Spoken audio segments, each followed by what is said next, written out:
یہ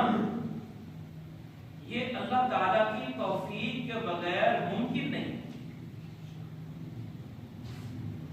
مساجد میں آپ اللہ کی توفیق کے بغیر داخل نہیں، اور جو ہوئے ہیں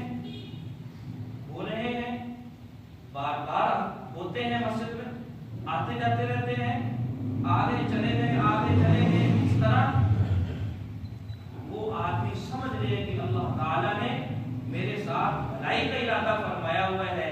اسی وجہ سے مجھے اپنے گھر کے اندر آنے کی اجازت دے۔ اس لیے کہ حدیث پاک کے اندر آتا ہے من یرید اللہ بہ خیرا یفقہہ فی الدین، جس آدمی کے ساتھ اللہ تعالیٰ بھلائی کا ارادہ فرماتے ہیں، اللہ تعالیٰ بھلائی کا ارادہ فرماتے ہیں، کس آدمی کے ساتھ میں بھلائی رکھنا چاہتا ہوں، اس کو اپنے دین کی سمجھ دے،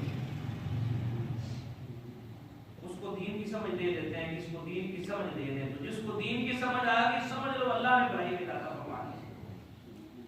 اب وہ میرے اوپر ہے، ہم میں سے ہر ایک کے اوپر ہے کہ ہم اللہ تعالیٰ کی جانب سے اس بھلائی کو کتنا وصول کرتے ہیں، وہ ہمارے اوپر ہے۔ اللہ نے تو ارادہ فرما لیا ہے، مہربانی کرنے کا ارادہ اللہ نے فرما لیا، فضل کرنے کا ارادہ اللہ نے فرما لیا، معاف کرنے کا ارادہ اللہ نے تو فرما لیا ہے۔ اب یہ بندے کے اوپر موقوف ہے کہ یہ بندہ اللہ تعالیٰ کے سامنے کتنی عاجزی اور انکساری اور دعائیں کر کے اللہ سے وہ معافی حاصل